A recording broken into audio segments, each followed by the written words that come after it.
Assalamualaikum warahmatullahi wabarakatuh. Di sini saya akan memaparkan tentang balaghah sebagai pendekatan untuk studi kepuitikan Al-Quran sebagai teks klasik. Jadi, sesuai dengan materi, yang pertama kita akan membahas tentang balaghah, selanjutnya tentang Al-Quran sebagai teks klasik. Pertama, balaghah adalah sebuah disiplin ilmu yang terbagi atas 3 bagian: ma'ani, bayan, dan badi. Nah, namun 3 bagian ini, balaghah terdiri dari 3 bagian itu setelah ketika As-Sakaki menulis buku Miftah al-Umm pada tahun 626 Hijriah, sekitar abad ke-13 Masehi, barulah balaghah terbagi atas 3 bagian. Sebelumnya balaghah hanya terbagi atas 2 bagian, yaitu ilmu bayan dan ilmu badi. Selanjutnya, pembagian balaghah yang pertama ada ilmu ma'ani. Ilmu ma'ani adalah bagian dari ilmu balaghah yang bertujuan agar pengkajinya terhindar dari kekeliruan dalam pengungkapan makna yang dikehendaki. Jadi ilmu ma'ani ini merupakan ilmu yang mempelajari tentang makna-makna dari sebuah kalimat, makna-makna yang seharusnya, sehingga tidak ada terjadinya kesalahan dalam memaknai sebuah kalimat tersebut. Selanjutnya, ilmu ma'ani dalam hubungan ilmu ma'ani dengan stilistika Indonesia. Yang pertama ada hafzun. Hafzun yaitu dalam stilistika Indonesia disebut dengan gaya bahasa eliptik atau elipsis, yaitu menghilangkan unsur kalimat agar lebih efisien. Agar sebuah kalimat lebih efisien, dilakukan pengurangan-pengurangan dalam katanya agar tidak terjadi pemborosan kata. Nah, ini yang disebut dengan hafzun dalam ilmu ma'ani, sedangkan dalam stilistika Indonesia disebut dengan gaya bahasa elipsis. Selanjutnya yaitu dalam ilmu ma'ani ada juga disebut dengan jumlah fi'liyah, yaitu kalimat yang mendahulukan predikat. Sedangkan dalam stilistika Indonesia, kalimat yang mendahulukan predikat disebut dengan gaya bahasa prolepsis. Yang kedua ada ilmu bayan. Ilmu bayan adalah bagian dari ilmu balaghah yang membahas cara mengungkapkan satu makna lewat berbagai ragam kalimat, tetapi maksud yang ingin disampaikan jelas. Jadi, ilmu bayan ini merupakan ilmu tentang penjelasan suatu makna, namun dia kalimat-kalimat yang menjelaskan makna tersebut itu bervariasi, tidak hanya satu kalimat saja. Tujuan dari ilmu bayan ini agar pengkaji bayan terhindar dari ketidakjelasan maksud yang diucapkan. Jadi tujuan dari ilmu bayan ini, ilmu bayan dilakukan ilmu bayan bertujuan untuk agar pengkaji sastra tidak salah dalam menangkap atau dalam mengambil atau memahami maksud dari suatu kalimat ini, walaupun kalimat itu diungkapkan dengan beberapa kalimat yang lain. Yang diperlukan dalam ilmu bayan adalah maksud. Berbeda dengan ilmu ma'ani yang diperlukan adalah makna, yang difokuskan kepada makna, sedangkan ilmu bayan yang difokuskan kepada maksud. Selanjutnya yaitu hubungan antara ilmu bayan dengan bahasa Indonesia.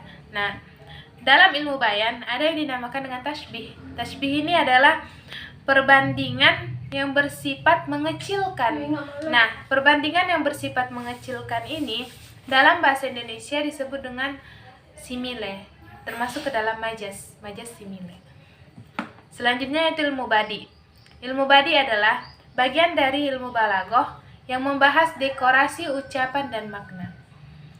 Jadi ilmu badi ini merupakan bagian dari ilmu balaghah, ilmu keindahan bahasa di bidang dekorasi, di bidang estetikanya. Bagaimana suatu kalimat itu lebih bernilai,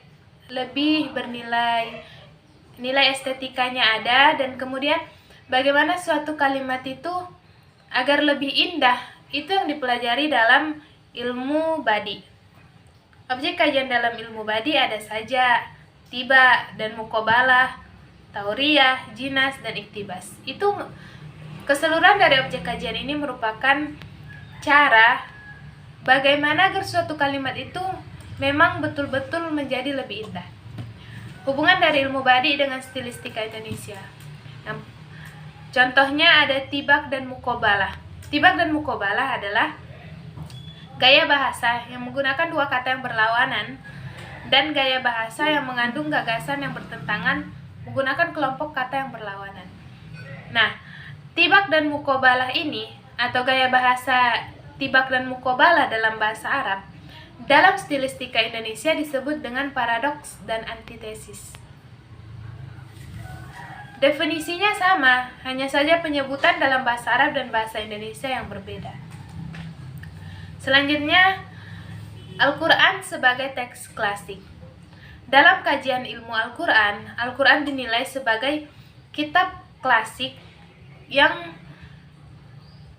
mengandung sastra tertinggi.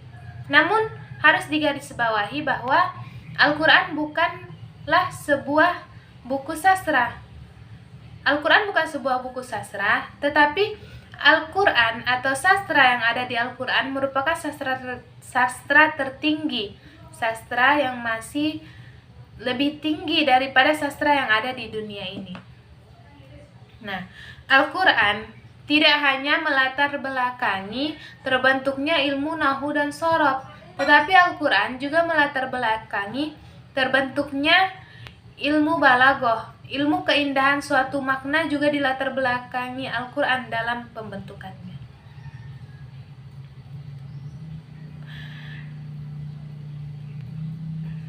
Nah, hal inilah yang memperkuat kesadaran kaum muslimin terhadap pentingnya sastra dan ilmu puitika. Jadi, bukan sesuatu yang asing lagi ketika ilmu balaghah ini digunakan dalam meneliti Al-Quran sebagai teks klasik, karena memang Al-Quran merupakan latar belakang atau Al-Quran merupakan faktor terbentuknya ilmu balaghah juga. Alasan lahirnya ilmu balaghah juga bisa berasal dari Al-Quran. Jadi, hubungan antara balaghah dan ilmu Al-Quran ini, balaghah merupakan alat atau pendekatan yang sangat baik dalam meneliti Al-Quran sebagai teks klasik, terutama dalam bidang kepuitikan. Jadi dapat kita simpulkan bahwa setiap bidang dalam balaghah itu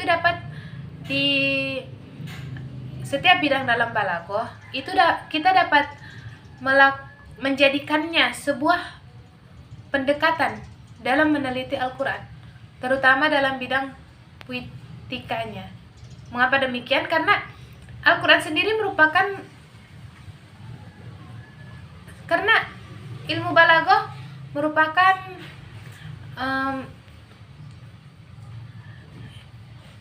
ilmu yang bersumber dari Al-Quran juga. Tidak hanya nahwu shorof, tapi balaghah juga bersumber dari Al-Quran, dari keindahan-keindahan sastra yang ada di Al-Quran. Sekian dari saya, kurang lebihnya saya mohon maaf. Assalamualaikum warahmatullahi wabarakatuh.